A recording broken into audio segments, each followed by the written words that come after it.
En el día de hoy, amigo oyente, llegamos al capítulo 2 de esta primera epístola a los tesalonicenses. Hemos llegado ahora a la segunda parte de esta epístola. Aquí tenemos el motivo y método de un verdadero testigo de Jesucristo. Y eso lo encontramos en los primeros 6 versículos.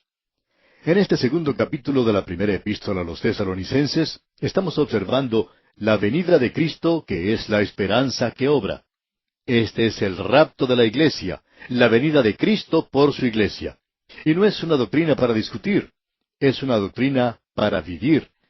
Y desafortunadamente tenemos demasiadas personas hoy que creen que el Señor Jesucristo viene después de la tribulación.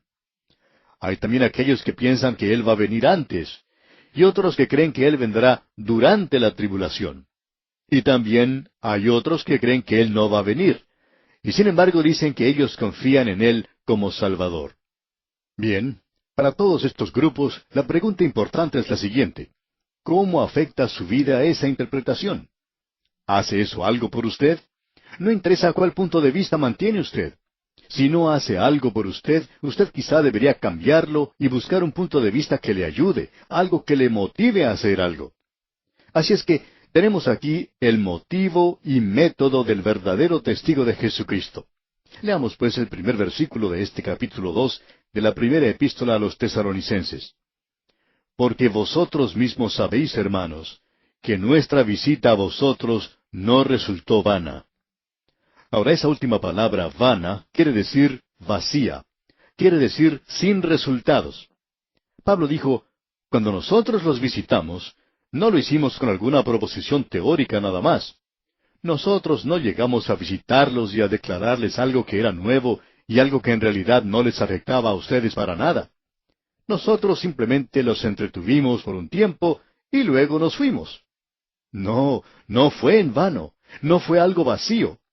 Cuando Pablo llegó a Tesalónica, él sacudió a muchas personas y llevó a muchas personas al conocimiento salvador de Jesucristo. Y eso produjo que allí llegara a existir una iglesia. Así es que él está hablando aquí de algo que no es una filosofía, que no es una teoría, sino de algo que realmente obró en Tesalónica. Usted puede caminar por las calles de esa ciudad hoy. Ha cambiado mucho desde que la visitó Pablo, pero aún existe. El Evangelio anduvo por las calles de esa ciudad en una ocasión, y fue algo que entró a los corazones y a los hogares y en las vidas de los hombres y las mujeres de ese lugar. Y luego Pablo continúa diciendo en el versículo 2, pues habiendo antes padecido y sido ultrajados en Filipos, como sabéis, tuvimos denuedo en nuestro Dios para anunciaros el Evangelio de Dios en medio de gran oposición. Ahora esa palabra oposición, que se utiliza en este versículo, proviene de la palabra agonía, es decir, agoni en el griego, y de allí nosotros obtenemos la palabra agonía. Es decir, que fue con mucho conflicto, con mucha agonía interna, que él fue a ese lugar. Usted puede notar que Pablo dice aquí que cuando él partió de Filipos, donde él había sido ultrajado, tratado muy mal, y usted recordará que eso fue exactamente lo que ocurrió con Pablo allí, pero que cuando él llegó a Tesalónica, lo hizo anunciando el mensaje de Dios con denuedo. Es decir, que eso no lo detuvo a él a causa de la experiencia que tuvo en Filipos. En realidad, lo que él está diciendo es que él no disminuyó o presentó el Evangelio de alguna otra forma. Habiendo tenido esa terrible experiencia en Filipos, Pablo no dijo, bueno, ahora yo tengo que cambiar la forma de presentar esto. Tengo que usar un poco más de tacto. Para ser más enfáticos, Pablo no era un creyente secreto, amigo oyente. Pablo habló las cosas abiertamente, de la misma manera que lo había hecho en Filipos. Hubiera sido muy fácil para él racionalizar estas cosas. Él podía haber dicho, bueno, es mejor que ahora me ponga a leer un libro de cómo hacer amigos e influenciar a la gente, y probablemente debería usar un poco más de tacto. Tendré que presentar estas cosas un poco más calmadamente, más suave. Sería mucho mejor para mí si hiciera eso. Pues bien, amigo oyente, eso no ocurría con Pablo. Él declaró el Evangelio y las experiencias que él padeció no le afectaron. Ahora él les va a contar cómo llegó él entre ellos y cómo les presentó la palabra. Esto es algo tremendo para nosotros. Es en realidad algo realmente sorprendente. Amigo oyente, si alguien le preguntara a usted cuál fue el mejor sermón del apóstol Pablo, ¿qué sermón elegiría usted? Bueno, estamos seguros que entre la audiencia nuestra hoy habría opiniones diferentes, y la gran mayoría estaría correcta. Por ejemplo, ese gran sermón que él predicó allá en Damasco, después de haber sido convertido, ese fue un mensaje muy bueno. Luego ese otro en la isla de Chipre, ante Sergio Paulo, cuando él comenzó su obra misionera. Luego en la sinagoga en Antioquía de Pisidia, en su primer viaje misionero. Hablando honradamente, consideramos ese uno de sus mejores sermones. Y luego su mensaje en Atenas, ese sermón que él predicó allá en la colina de Marte, en medio del Areópago. Y luego el que pronunció en Corinto, donde hizo una gran defensa de ese mensaje. Y luego en Éfeso, en la escuela de Tirano. Todos estos son grandes mensajes. Probablemente alguien puede elegir el mensaje que él predicó en Jerusalén, por ejemplo, cuando fue arrestado, o cuando fue llevado ante Félix y Festo y el rey Agripa. Ese que pronunció ante el rey Agripa fue realmente maravilloso. O quizá el mensaje de despedida que pronunció en las playas de Éfeso. Lo cierto es que en cada uno de sus mensajes, él siempre presentaba a Cristo, su muerte y su resurrección. Y hablando honradamente, amigo oyente, si yo tuviera que elegir su mejor mensaje, no elegiría ninguno de estos.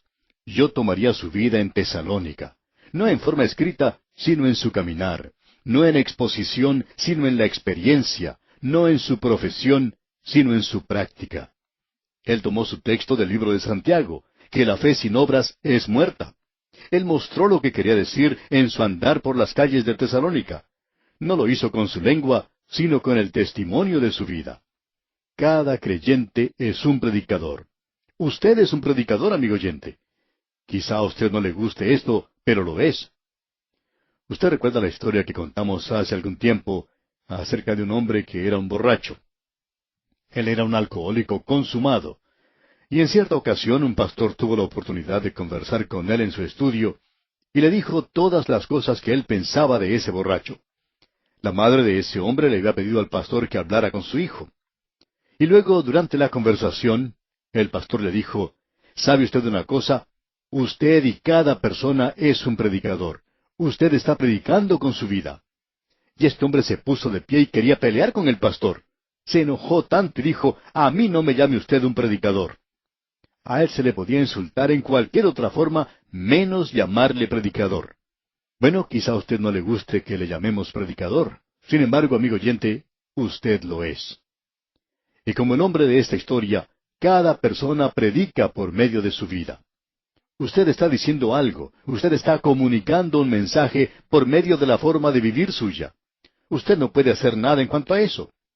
Quizá el que está observando su vida sea un niño en su propio hogar. Y esa es una de las razones por la cual vemos a tantos jóvenes en las calles y caminos hoy.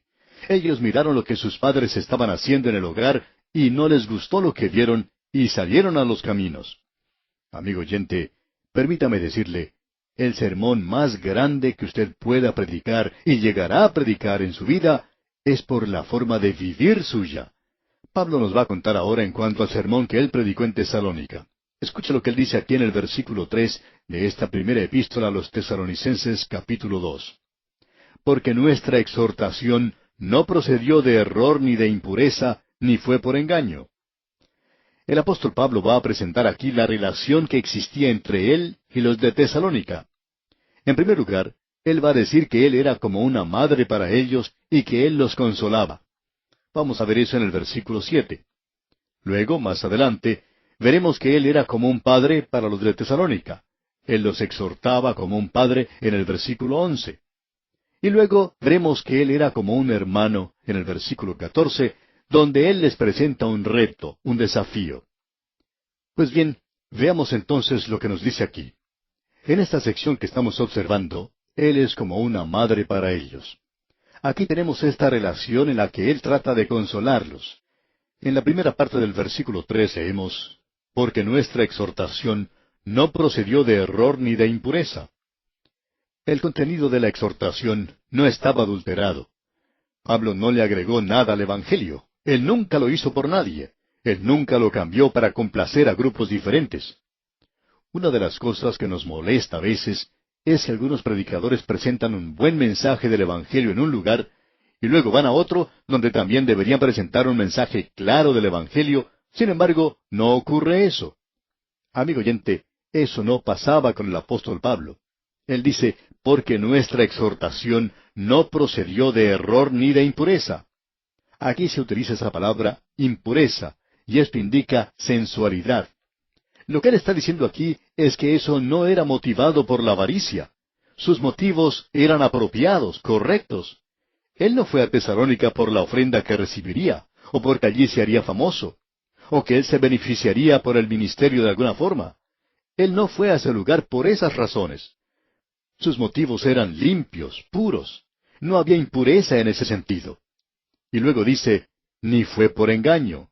Es decir, que Pablo no rebajaba las normas establecidas para acomodar los prejuicios y pasiones de la vieja naturaleza. Él no buscaba complacer la vieja naturaleza de la gente. Esto es algo de lo que muchos de nosotros podemos beneficiarnos. En cierta ocasión, un gran predicador, al cual la gente admiraba mucho, hizo algo que no convenía. Antes le admiraban, pero ahora ya no lo pueden hacer porque él regresó a una iglesia en la cual había sido pastor. Él sabía de cierta crítica contra el pastor que estaba en ese lugar, y él usó eso para poder entrar nuevamente a esa iglesia. Y amigo oyente, ese hombre ya no merecía la admiración de los demás por lo que él hizo, y ya no le podían respetar como lo habían hecho en el pasado. Y Pablo está diciendo aquí, yo no traje el Evangelio entre ustedes por engaño.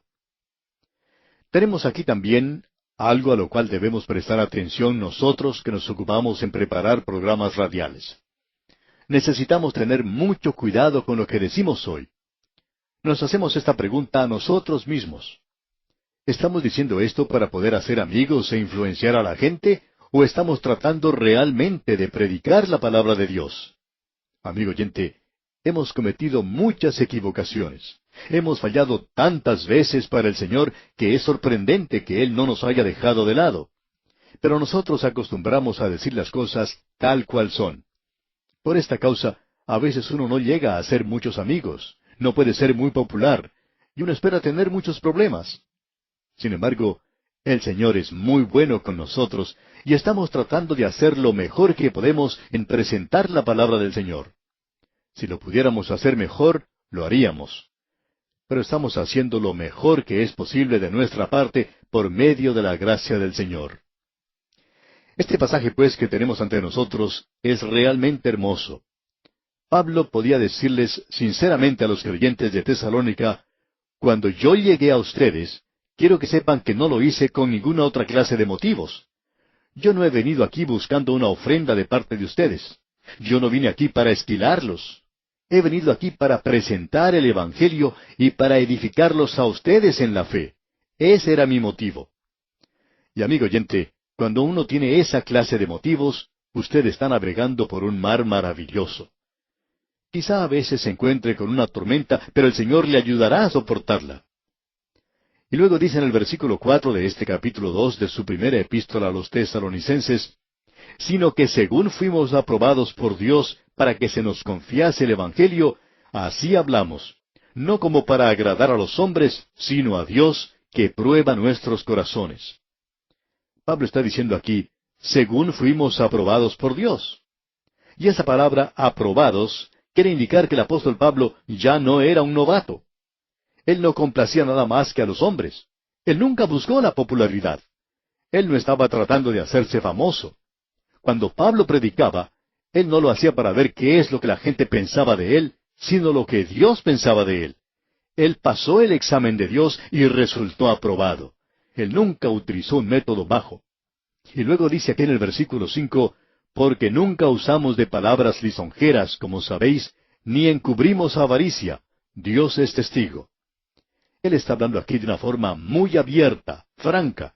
Él dice, yo nunca fui a ustedes y utilicé palabras lisonjeras. Yo nunca estuve halagando o alabando a alguna persona rica en la congregación. Nunca traté de ganarme el favor de los ricos. Nunca he lisonjeado a nadie. Amigo oyente, la lisonja nos desarma. Nunca sabemos en realidad lo que debemos decir. Por lo menos yo nunca sé qué decir cuando alguna persona me lisonjea. Sé muy bien lo que debo decir cuando alguien me critica, pero cuando alguien me halaga, entonces no sé qué decir. En uno de sus libros, Shakespeare dijo algo así como esto: Mis enemigos me dicen que yo soy un asno, y yo trato de corregirlos. Mis amigos me halagan, y ellos hacen que yo haga un asno de mí mismo. Los amigos son probablemente más peligrosos que los enemigos a veces. Pero Pablo nunca se dedicó a halagar o a lisonjear a nadie. Hay ciertos hombres de negocios a los cuales, si uno los halaga, entonces uno puede contar con su ayuda. Pero si usted no hace eso, entonces no tienen ningún interés en usted o en su tarea. Uno debe halagarlos para ganárselos. Amigo oyente, que Dios tenga compasión de la iglesia y de la obra el día de hoy, que tiene que depender de hombres como tales, que deben ser halagados y lisonjeados, y que hay que tratarlos bien todas las veces. Amigo oyente, una de las grandes dificultades que aqueja a la iglesia del presente es este asunto de la lisonja. Ahora, Pablo tampoco era avaro porque dice, ni encubrimos avaricia. Creemos que uno de los pecados del ministerio es el dinero. Nunca pensé que esto fuese un gran pecado o una gran tentación para mí o para los hombres a los cuales he conocido. Pero, amigo oyente, la avaricia es algo de muchos colores. Hay hombres que codician el honor y la fama y una posición elevada. Amigo oyente, hay muchos hombres hoy que están buscando otras cosas aparte del dinero. Así es que es necesario que escudriñemos nuestros corazones. Luego en el versículo 6 dice Pablo, ni buscamos gloria de los hombres, ni de vosotros ni de otros, aunque podíamos seros carga como apóstoles de Cristo. Pablo nunca buscó una posición elevada por recibir honores. Él nunca recibió un grado o doctorado honoris causa. Ese no era su motivo. Y luego en el versículo 7 leemos, antes fuimos tiernos entre vosotros, como la nodriza que cuida con ternura a sus propios hijos.